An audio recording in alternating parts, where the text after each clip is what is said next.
OK.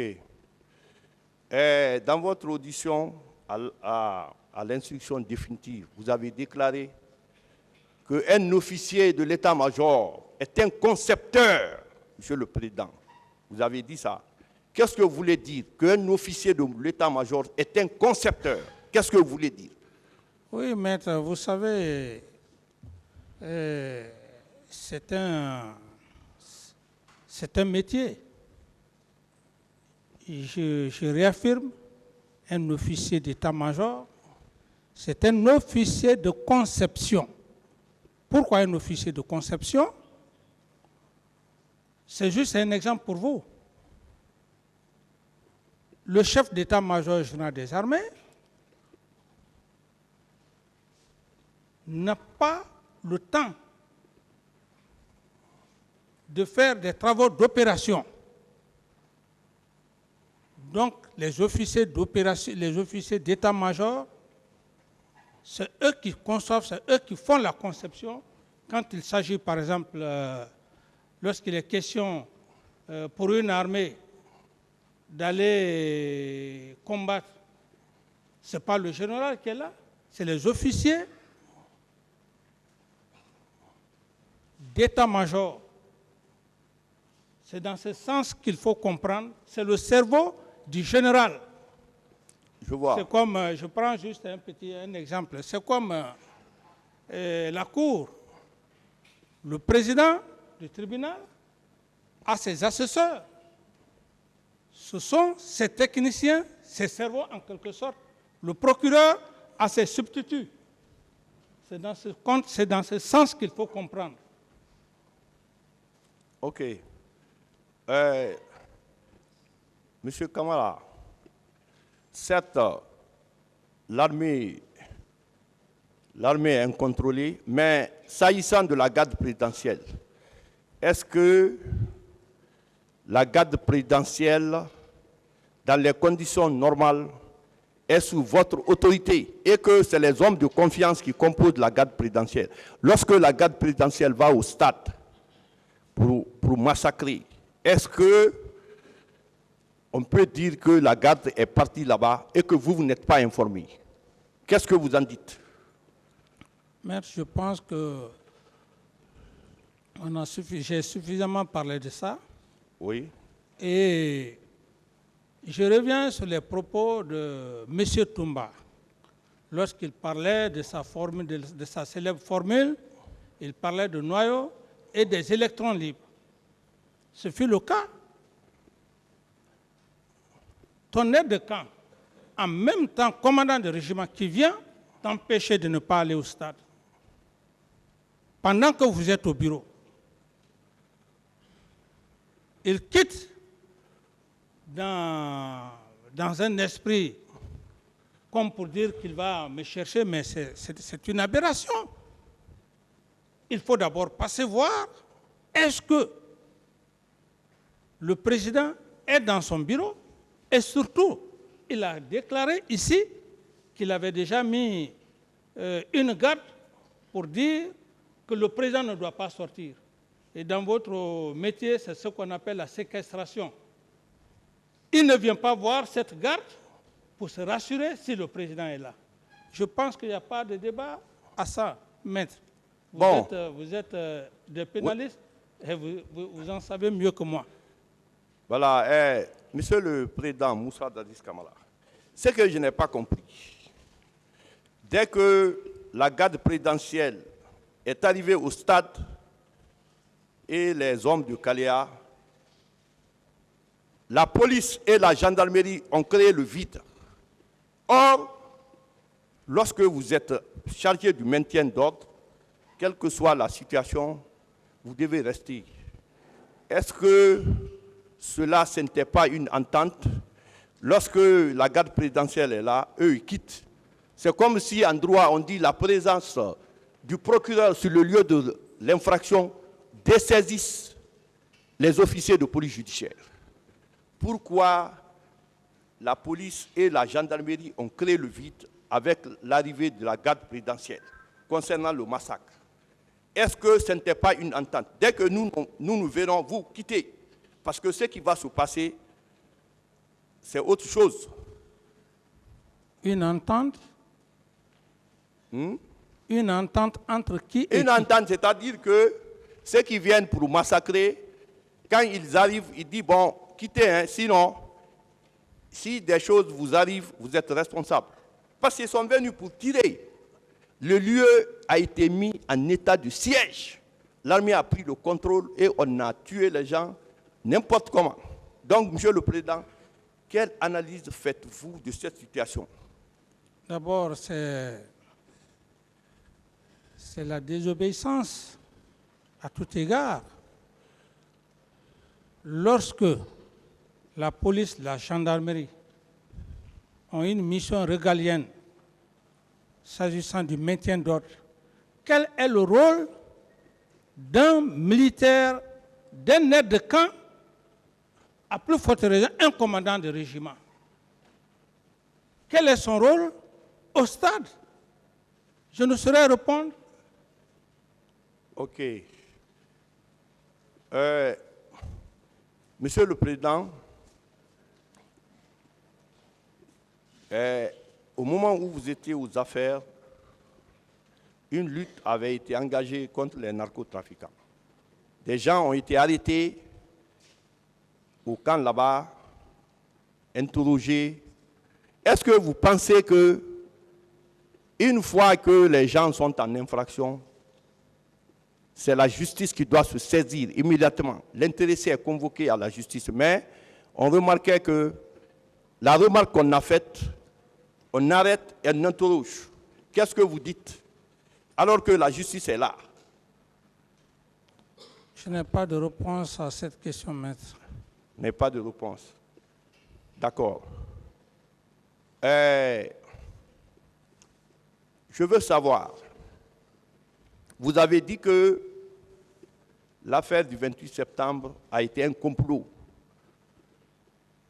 organisé par Alpha Condé, Sekouba Konaté et autres. Monsieur le Président, dès après le massacre, que vous vous êtes rendu compte que c'est un complot, pourquoi vous n'avez pas procédé à des arrestations? Parce que vous avez les moyens. Maître, vous savez très bien, aucun être humain n'est Dieu. Et dans l'histoire de l'humanité,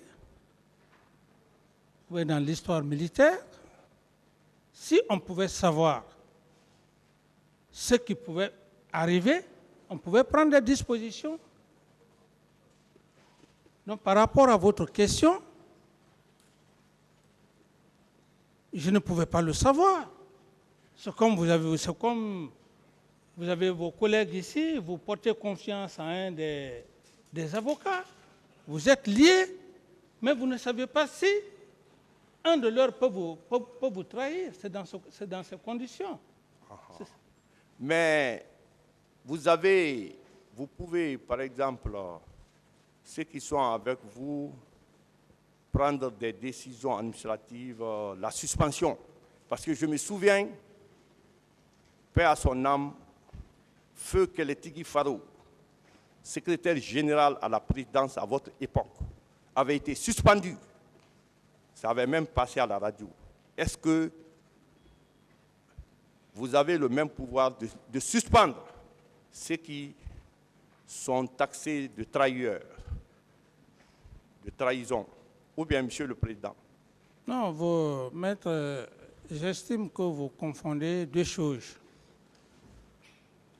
Dans l'exercice légal, lorsqu'il n'y a pas de problème, lorsqu'il y a des incompréhensions, vous pouvez prendre une sanction.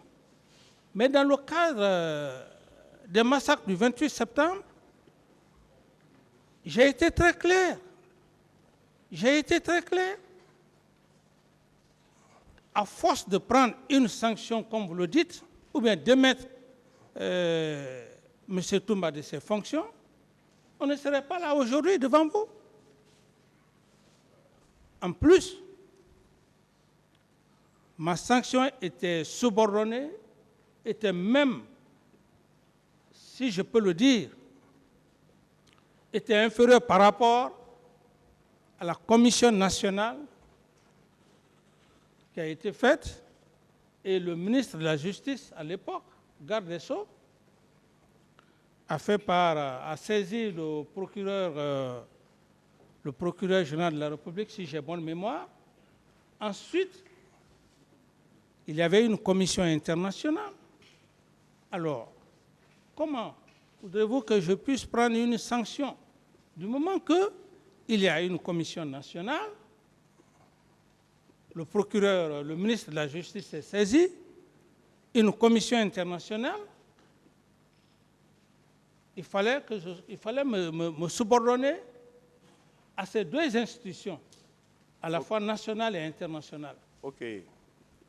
Selon la commission nationale d'enquête indépendante, à la page 5, à la page 15, 7e paragraphe, il est écrit que les manifestants ont été blessés, fracturés. Certains manifestants qui couraient ont été abattus. Et une partie des manifestants se sont cachés dans la cour de la CMIS, Compagnie mobile d'intervention de sécurité. Et les militaires sont partis les pourchasser. Il a fallu l'opposition de la police pour dire ceux qui sont venus ici ne vont pas sortir.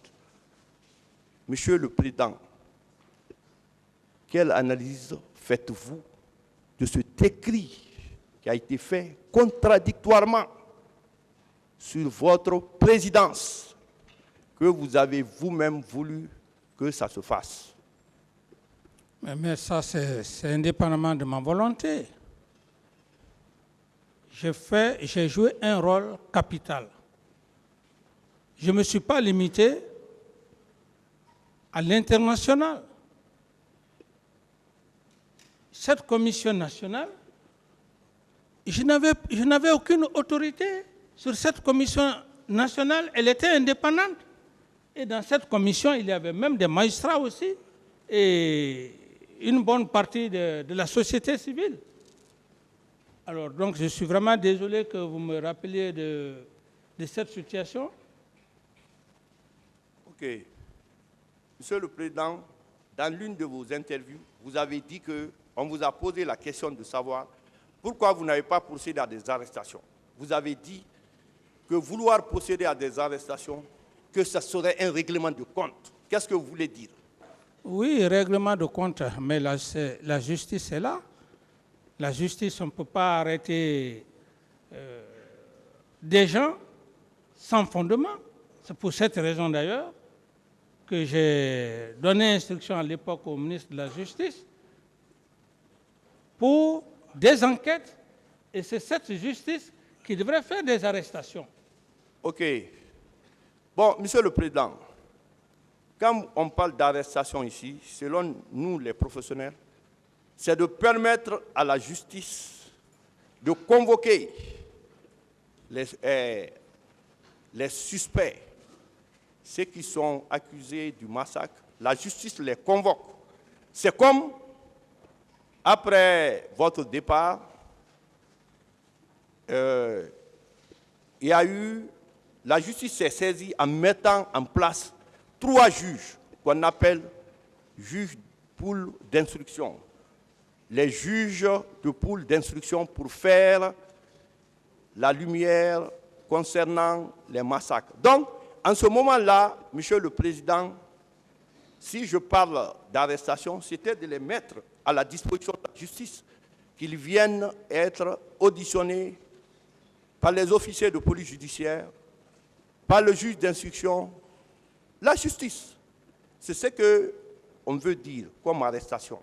La venue de la commission, elle est bonne, mais personne ne peut relater les faits plus que vous, ceux qui ont vécu le massacre. La commission internationale, c'est un organisme étranger. Quand ils viennent, ils posent la question à ceux qui ont vécu les faits. C'est comme un avocat et un client. L'avocat n'a pas vécu les faits, Quelle est la mais question, le client maître? l'explique. Monsieur le Président, je veux lui poser la question selon laquelle, pourquoi il a dit que les arrestations seraient un règlement de compte, alors qu'il y a eu massacre. Oui, maître, le terme est très clair. Il y a eu massacre. Il faut préalablement faire des enquêtes pour arrêter X ou Y. Et surtout, à l'époque, il y avait le ministre de la Justice, garde des Sceaux.